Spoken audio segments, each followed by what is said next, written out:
আসসালামু আলাইকুম রহমতুল্লাহ।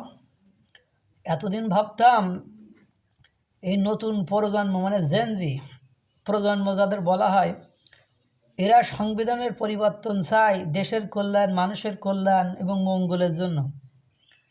কিন্তু দুর্ভাগ্য হলো সত্য যে জেনজিরা সংবিধানের পরিবর্তন চায় নিজেদের ভয়ে বাঁচানোর জন্য। ওরা যে কত বড় মানে ব্লকহেড মানে বোকা টাইপের, সেটা আজকে একটা বক্তব্য দেখলাম চ্যানেল 24-এ টকশো মতো একটা কি হইতেছে, ওখানে ছাত্রদলের সভাপতি মানে উপস্থিত ছিল। তো সেখানে একটা জেনজিয়ার ছাত্রের প্রশ্নর প্যাটার্ন শুনে আপনি বুঝতে পারবেন যে এরা মানে সারা রাত ঘুমাতে পারে কিনা বা রাস্তাঘাটে কিভাবে চলে, আমার এখন সন্দেহ আছে। জেনজির এক ছাত্র প্রশ্ন করেছে ছাত্রদলের সভাপতিকে, ৭২ সংবিধানে কোথাও প্রধানমন্ত্রী স্বৈরাচারে পরিণত হলে ইমপিচমেন্ট বা অভিশংসন করার সুযোগই নাই। মানে 2/3 ভোট নিয়ে প্রধানমন্ত্রী সেখান থেকে অপসারণ করা, ক্ষমতাচ্যুত করার সেটা নেই। এই সংবিধানকে কেন আপনারা ফ্যান্টাসাইজ করতেছেন? এরা তো আমাদেরকে আবার মারবে, মানে সামনে 24 সালের পর 48 সালে আমাদেরকে মারবে। দেখছেন, ভালো করে বুঝলেন এই লাইনটা। এই সংবিধানকে কেন আপনারা ফ্যান্টাসাইজ করতেছেন? এরা তো আমাদেরকে আবার মারবে, সামনে 24 সালের পর 48 সালে আমাদেরকে মারবে।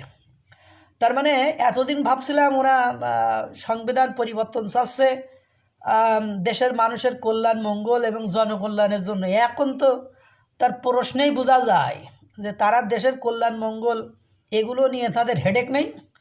তাদের হেডেক হলো যে ওই 24 সালের পরে আবার 48 সালের মধ্যে যদি আওয়ামী লীগ ফিরে আসে তাদেরকে পিটাবে।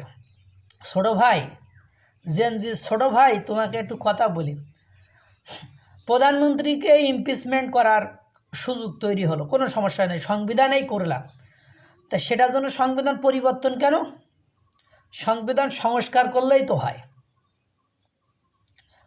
এই ইমপিচমেন্ট করার জন্য ইমপিচমেন্টের অংশ বা অভিশংসনের অংশটা বসাইতে হলে তোমাকে কেন সংবিধান পরিবর্তন করতে হবে? সেখানে তো মানে সংশোধন বা সংস্কার করলেই হয়। এর আগে না সংশোধনী হয়েছে, সংবিধান সংশোধনী হয়েছে, তো সে তো সংবিধান সংশোধনী, কারণ এরশাদ সরকার মানে জিয়াউর রহমান ক্ষমতায় আসার পরে উনি কি সংবিধান সংশোধনী করেননি? করে রাষ্ট্রপতির যে বিষয়টা বা উনি যেভাবে ক্ষমতায় এসেছিলেন তার বৈধতা বা তিনি পরবর্তীতে কিভাবে চলবেন, এরশাদ ক্ষমতায় এসে এগুলো করেননি? করেছেন তো নাকি? প্রথম তো রাষ্ট্রধর্ম ইসলাম ছিল না, এরশাদ সরকার এসে রাষ্ট্রধর্ম ইসলাম চালু করেছিল। তাহলে কীভাবে করেছে উনি? তা সেক্ষেত্রে তো সংশোধনী নিয়ে আসলে হয়। সেক্ষেত্রে সংবিধান পরিবর্তন করতে চাও কেন? কেউ, সকলেই তো চাচ্ছে, সুশীল সমাজ ধরে সকলেই তো চাচ্ছে সংবিধান সংস্কার হোক, সংবিধান সংশোধনী হোক, সংবিধান পরিবর্তনে। তোমার বাংলাদেশের 80% মানুষ তোমার মতো যারা অথবা তোমাদের মতো যারা ভয়ে আছে, তোমার এই ভয় সংবিধান সংস্কার করলেও কি আর না করলেও কি, তোমাকে যদি কেউ টার্গেট করে মারবে, তাহলে তো তুমি নিস্তার পাবে না। তোমরা না বুক পাতা সম্প্রসারিত করে বুক পাতা স্লোগানে না বলো রক্ত যখন দিয়েছি আরও দেবো। তো এ কোন ধরনের কোন ধাঁচের কথাবার্তা ভাইরে? এটা কোনো যুক্তি হলো?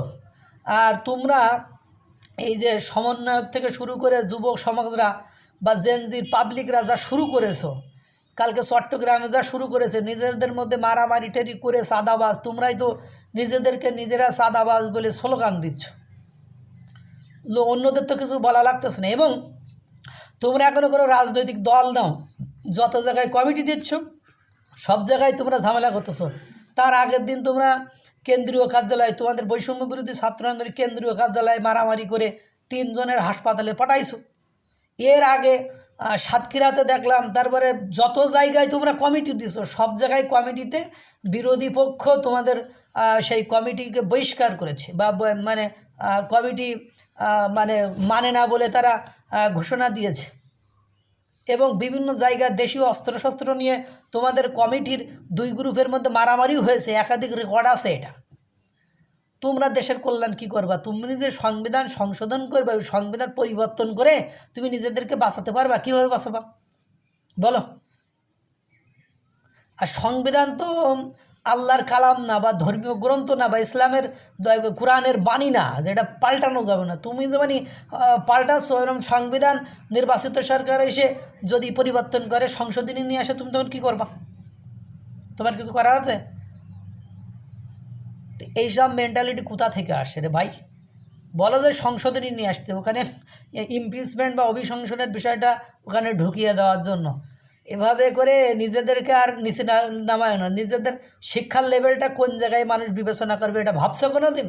আর তোমাদের যারা উস্কানি দিচ্ছে তারা কিন্তু তোমাদের ভাঙায় ডাইল রুটি খাচ্ছে, আর তোমাদের কিন্তু মাইর খাওয়াচ্ছে, এটা বুঝতেছো না তোমরা।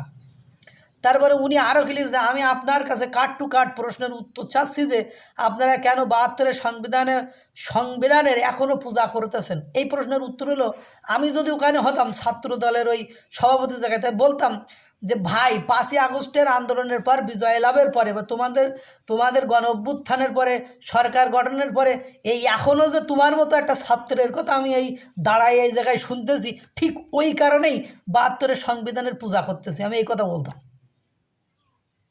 যে তোমাদের মতো স্টুডেন্ট যারা পড়ার টেবিলে ফিরে যেয়ে পড়াশোনা করার কথা, যে সরকার মানে ক্ষমতা আছে, সে সরকার দেখবে যে কীভাবে দেশ চালাবে, না পারলে সে আর্মি সেনাবাহিনী দিয়ে কন্ট্রোল করবে। তোমাকে কন্ট্রোল করার জন্য ডাকছে কি? তুমি তো ওই যে সেদি বামন মাতব্বার হয়ে গেছো। সেদি যাও ওই জায়গায়, যে ঝুটঝামেলা লাগাও, যতটা না মানে সুবিধা করে তার চেয়ে বেশি অসুবিধাই ক্রিয়েট করো। তোমরা দেশের আইন ব্যবস্থা প্রশাসন সবটা নষ্ট করে ফেলছো। তোমরা আজকে যে পুলিশের যে ছাত্ররাই যে একবার সচিবালয়ে যে একবার অধিকার আদায় করে নিয়ে আসছো, ওই পথ অনুসরণ করে এখন যে যা পারে সবাই সচিবালয়ে যায়। কেন যায়? তা তোমাদের যে এখনও হজম করতেছে দেশের মানুষ, এখনও যে তোমাদের সরকার হজম করতেছে, ঠিক ওই কারণেই 72-এর সংবিধানকে মানুষ এখন পূজা করে, আর ভবিষ্যতে করবে। এবারে যে আপনাদের মির্জা আব্বাস, আপনাদের রিজভী সাহেব কেন মায়া কান্না করতেছে, এখন বুঝছো মায়া কান্নার উত্তর পাইছো নি? আর যদি না পেয়ে থাকো তাহলে আমার ভিডিওটা একটু শুনে তারপরে মানে যারা শুনবেন তাদের ওদের কাছে পাঠিয়ে দেবেন যে কেন মায়া কান্না করতেছে। তোমার মতো ছাত্রের বক্তব্য যখন টিভি ওই খান তারা রাফির সরাসরি লোকে ওর ওর ওর ওর সাথে যারা থাকে তারাই ওরা সাদাবাজ বলতেছে। তো এরপরেও মিডিয়া যখন ওর বক্তব্য নেয়, ঠিক ওই কারণেই আগের সাদাবাজদের মানুষ বক্তব্য নিতে চায়, আগের সাদাবাজদের মানুষ দালালি করে, আগের সংবিধানকে মানুষ পূজা করে। আল্লাহ তাআলা সকলকে ভালো রাখুক, সুস্থ রাখুক। আসসালামু আলাইকুম ওয়া রাহমাতুল্লাহ।